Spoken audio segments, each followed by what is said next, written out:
जिन बच्चों को समझ में नहीं आ रहा है वो फिर से सुन ले। अभी हमारे पास टेस्ट हुआ है, टॉप 8 बच्चे हमारे पास सिलेक्ट हुए हैं, टॉप 8 शुरू से। और इन टॉप 8 बच्चों में से हर 8 बच्चों का एक बच्चों का आपस में क्विज होगा। जो जीत जाएंगे रह जाएंगे, जो हार जाएंगे चले जाएंगे। समझ में आ गया? 8 में से 4 जीतेंगे, 4 हार जाएंगे। अब जो 4 बच गए, इन चारों में फिर से होगा, तो 2 जीतेगा, 2 हार जाएगा, और फिर इन दोनों में से होगा तो कोई 1 जीतेगा। और वो जो 1 जीतेगा, मैं लिखित देता हूं 90% उसका पक्का है, गारंटी के साथ। अगर वो पढ़ने पर ध्यान देगा तो, क्योंकि हम लोग कुछ नहीं कर सकते, उसको घर पे पढ़ना होगा। मैं हौसला अफजाई करने के लिए बोल रहा हूं, ठीक है? चलिए, तो अभी आप लोग स्वेच्छा से फर्स्ट राउंड के लिए कोई भी पेपर अपने मन से उठा सकते हैं, कोई भी पेपर उठाइए। चलिए, आप अपना क्वेश्चन यहां रख दीजिए।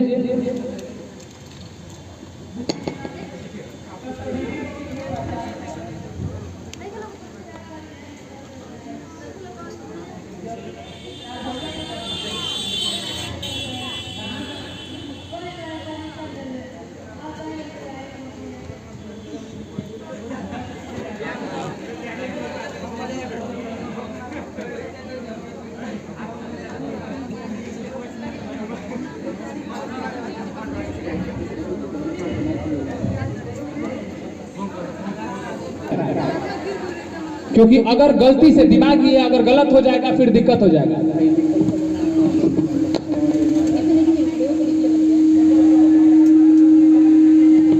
चलिए, पहला क्वेश्चन कमल कुमार के लिए है। बताइएगा, इटली के एकीकरण में ऑप्शन दिया जाएगा। इटली के एकीकरण में निम्न में से किसका संबंध नहीं है? इटली के एकीकरण में ऑप्शन में से किसका संबंध नहीं था? पहला ऑप्शन बिस्मार्क, दूसरा मेजनी, तीसरा काबूर, चौथा गैरीबोल्डी।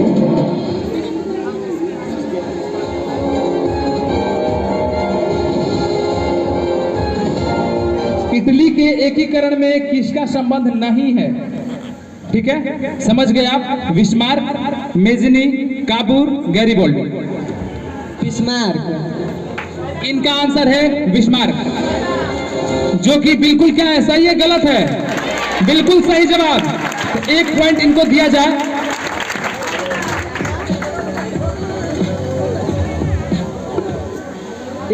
अमाशय का पिछला भाग क्या कहलाता है?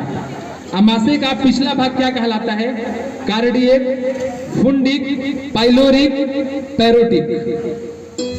पाइलोरिक। पाइलोरिक। तो अमाशय का जो पिछला भाग है वह पाइलोरिक भाग है, जो कि बिल्कुल सत्य है। तो इनको 1 पॉइंट दिया जाए।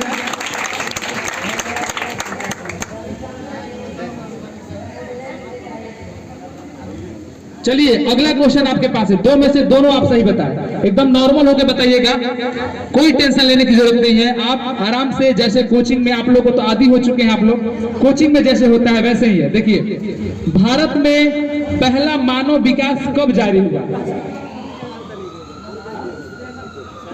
भारत में पहला मानव विकास रिपोर्ट कब जारी हुआ?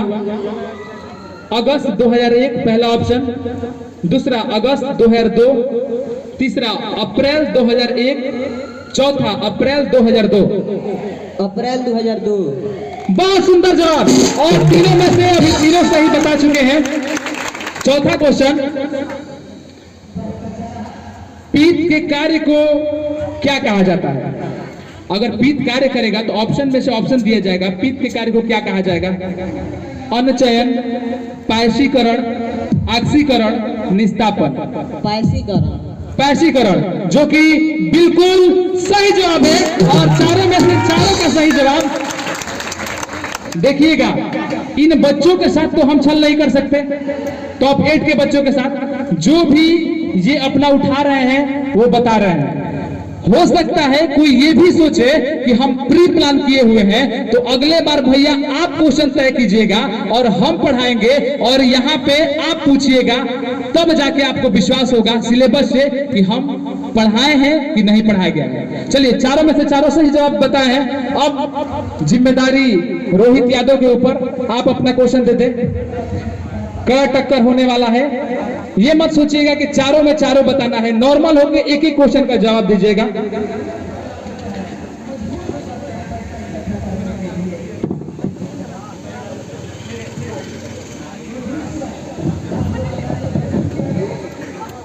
एवं इटली के एकीकरण के विरुद्ध निम्न में कौन था?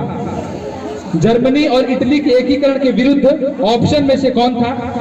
इंग्लैंड, रूस, ऑस्ट्रिया, प्रसा।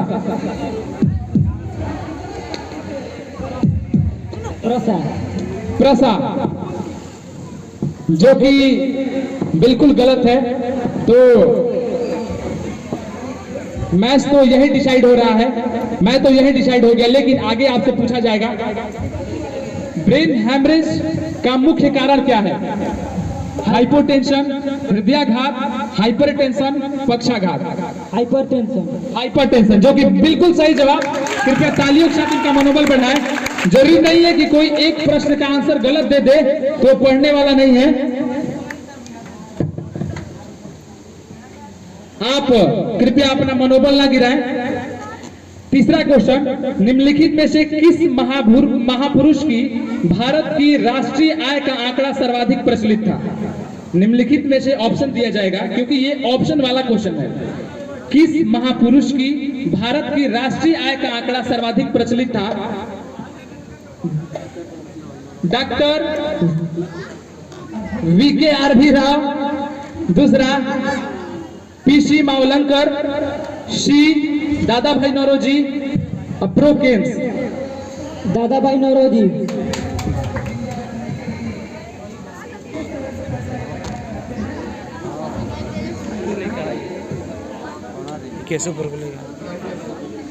जो कि बिल्कुल सही है।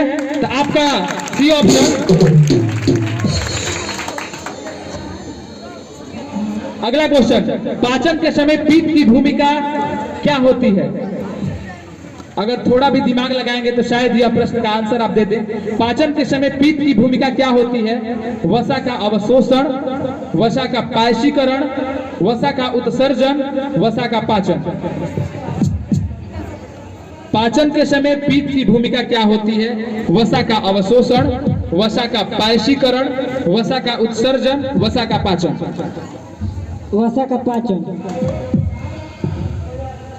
वसा का पाचन इन्होंने आंसर बताया, जो कि गलत है। तो कमल कुमार 4 में से 4 बता के अभी इस राउंड में जीत गए। तो कमल कुमार, आपको बधाई हो, आप अगले राउंड के लिए चुने जाते हैं। आप जाइए और अगले राउंड की तैयारी में रहिए।